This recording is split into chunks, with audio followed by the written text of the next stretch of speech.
Bonjour à tous, bienvenue sur cette petite vidéo très rapide pour vous montrer comment éditer un fichier audio ou une vidéo avec des sons parasites, des bruits de vent, comment réduire tous ces sons parasites très facilement et rapidement. Donc une fois que vous avez lancé le logiciel Adobe Audition, vous allez chercher le fichier à éditer. Ça peut être une vidéo ou un fichier audio, ça n'a pas d'importance, on peut éditer les deux. Vous le glissez sur l'éditeur.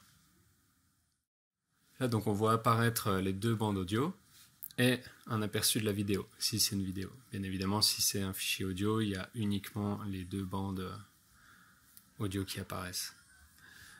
Quand vous éditez directement une vidéo, une fois que vous aurez fini l'édition et que vous allez enregistrer le son, ça va vous enregistrer un fichier uniquement audio distinct de la vidéo. Donc, je vous conseille de le faire avant de faire un montage vidéo. Comme ça, vous avez juste à ajouter la vidéo et le nouveau fichier audio qui fera la même taille. Ce sera très facile à recaler dans un éditeur vidéo. Donc voilà, je vais vous montrer ce passage. Ah, elle est bonne.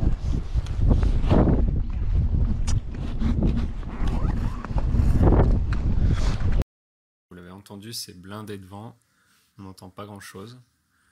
Alors, pour réduire le son du vent, il va suffire d'aller dans Effets, Filtre et égaliseur, égaliseur paramétrique. Je vais en mettre par défaut.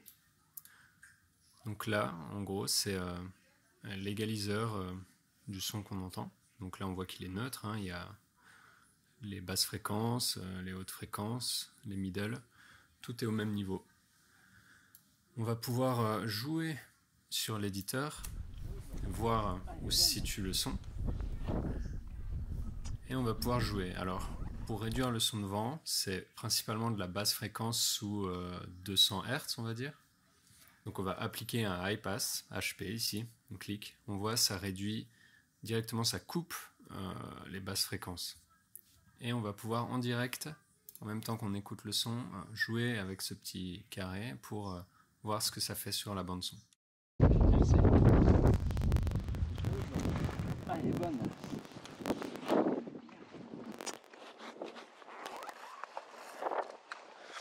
Vraiment bon.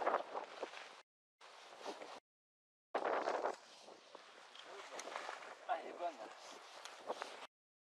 Vous voyez là, j'ai réduit, je suis allé jusqu'à 567 Hz. Et il n'y a plus aucune basse, on n'entend presque plus le vent, on arrive beaucoup mieux à distinguer les bruits de ce que je dis, de ce qui se passe dans la vidéo.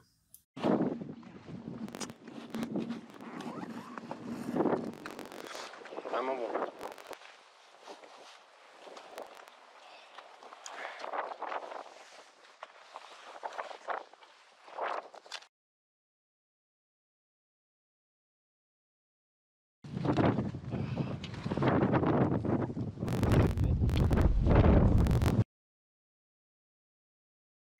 Oh la vache. Ce qu'on peut s'amuser à faire aussi, c'est faire l'effet inverse pour isoler uniquement le bruit du vent. Donc là, on fait l'inverse en fait. Et on va amener le curseur, c'est pas le bon, hop, jusqu'ici. Et alors là, on se rend compte qu'on n'a plus que le son du vent. On n'entend absolument plus ce qu'on dit, plus ce qu'on fait. Il y a juste le vent.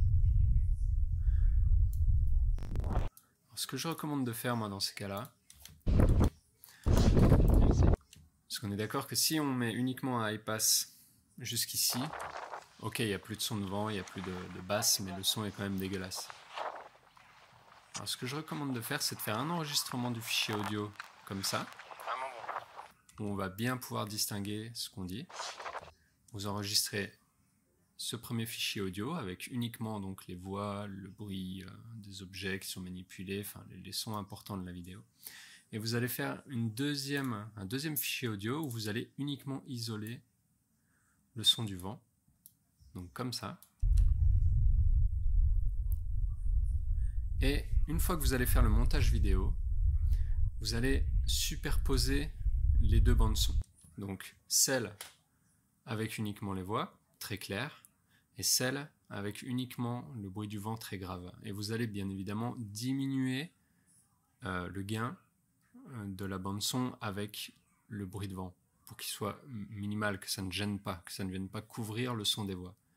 En faisant comme ça, vous aurez quand même un son qui sera beaucoup plus réaliste, on va dire. On entendra bien ce qui se passera, mais en même temps, il y aura quand même l'ambiance générale, à savoir, là dans la vidéo, il y a beaucoup de vent, donc voilà, il faut quand même qu'on garde ça à l'esprit quand on regarde la vidéo.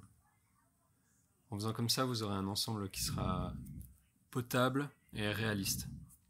Ça demande un peu plus de travail aussi, mais c'est quand même vite fait avec ce logiciel. Donc nous voici dans l'éditeur vidéo.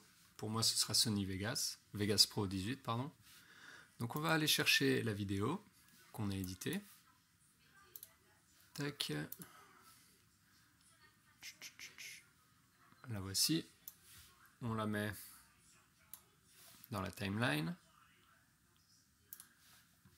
On va ajouter le fichier vent, celui qu'on a enregistré avec donc uniquement le vent, et on va ajouter celui avec les voix.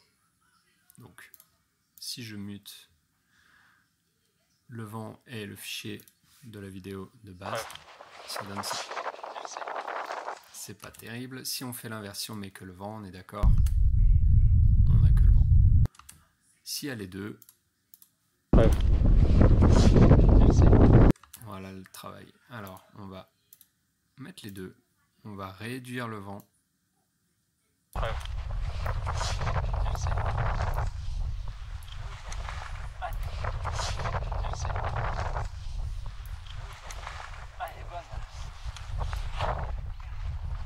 Voilà.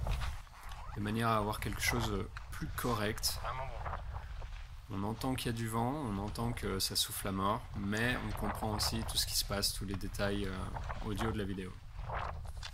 Après, vous n'êtes pas obligé de faire ça, hein. Vous pouvez simplement mettre le bruit de la voix ou réduire un peu le vent. Ça, c'est au choix, vous travaillez, vous faites des essais.